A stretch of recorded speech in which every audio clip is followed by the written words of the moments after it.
میں عمران خان صاحب کی کتاب جب بھی پڑھتا ہوں تو اس میں ہر دفعہ ایک نئی چیز نظر آتی ہے، اور اس دفعہ جب میں نے کتاب پڑھی تو اس کتاب کے اور یہ کتاب کسی اور نے نہیں لکھی، وزیر اعظم عمران خان صاحب نے خود لکھی ہے۔ اس کے صفحہ نمبر 222 پہ جب میں گیا، وہاں پہ ایک نام نظر آیا جنرل احتشام ضمیر صاحب کا، اور سیاسی اتحاد بنتے کس طرح ہیں، ٹوٹتے کس طرح ہیں، اس بارے میں وزیر اعظم صاحب نے اپنی اس کتاب میں کیا لکھا تھا، آئیے ناظرین دیکھتے ہیں۔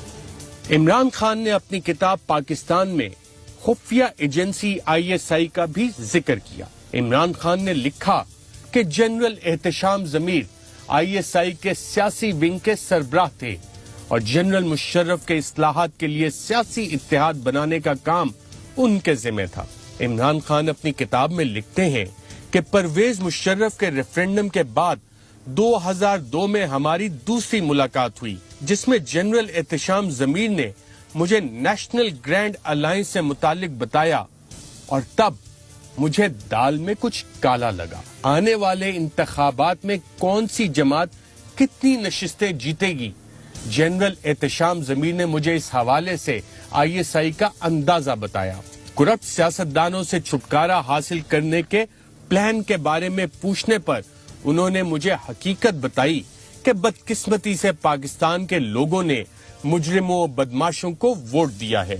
جلد ہی مجھے اندازہ ہوا کہ ہمیں سبز باغ دکھائے جا رہے ہیں اور وقتی فائدہ حاصل کرنے کے لیے پاکستان کے مفاد کو ٹھیس پہنچائی جا رہی ہے۔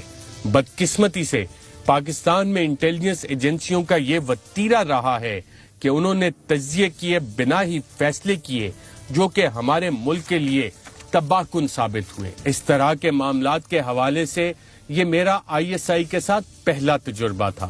میں نے یہ طے کیا کہ مستقبل کے فیصلوں پر ایجنسیوں کو کبھی اثر انداز ہونے نہیں دوں گا۔ عمران خان اپنی کتاب میں 23 جولائی 2002 کو پرویز مشرف کے ساتھ ہونے والی ملاقات کا حوالہ دے کر لکھتے ہیں کہ اس ملاقات میں پرویز مشرف کے ترجمان، قومی سلامتی کے مشیر، ISI کے سربراہ اور جنرل احتشام ضمیر موجود تھے۔ اس ملاقات میں مجھے احساس ہوا کہ ہم جیسے لوگوں کو جنہوں نے شروع میں مشرف کی حمایت کی تھی، ان سے سیاسی نظام کو صاف ستھرا کرنے کا جھوٹا وعدہ کر کے بے وقوف بنایا گیا۔ جب پرویز مشرف نے مجھے بتایا کہ ان کے اصلاحات کے سیاسی اتحاد میں کون لوگ شامل ہیں تو مجھے دھچکا لگا۔ ان لوگوں میں سے کچھ سیاستدانوں کی تو ملک میں کرپشن کی مثالیں دی جاتی تھیں۔ میں نے پرویز مشرف کو بتایا کہ ان لوگوں میں شامل ہونے سے میری ساکھ متاثر ہوگی، کیونکہ میرا شروع سے موقف ہی انسداد بدعنوانی ہے۔ مشرف نے مجھے کہا کہ اگر میں ان کے ساتھ شامل نہیں ہوں گا تو میں ہار جاؤں گا۔ عمران خان اپنی کتاب پاکستان میں یہ بھی لکھتے ہیں کہ پاکستان میں جس سیاسی جماعت کو اسٹیبلشمنٹ کی سرپرستی حاصل ہو، اس کو ہرانا ناممکن ہے۔ ایک بار اسٹیبلشمنٹ اپنی پسند کی جماعت منتخب کر لے تو پھر ضلعی انتظامیہ کا کردار شروع ہو جاتا ہے اور با اختیار مقامی افراد کو اعتماد میں لیا جاتا ہے۔ سب لوگ جیتنے والے کی طرف ہی جانا چاہتے ہیں، کیونکہ صرف جیتنے والا ہی پاورفل بیوروکریسی پر اثر انداز ہو کر اپنے ساتھیوں کی سرپرستی کر سکتا ہے۔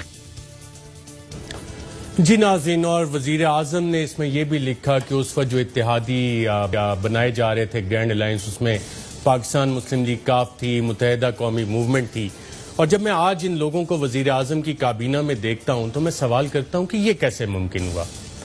پھر میں نے جب کتاب دوبارہ پڑھی تو مجھے یہ اندازہ ہوا کہ اپوزیشن ایک ناجائز الزام لگاتی ہے وزیر اعظم پاکستان پہ کہ وہ سلیکٹڈ ہیں۔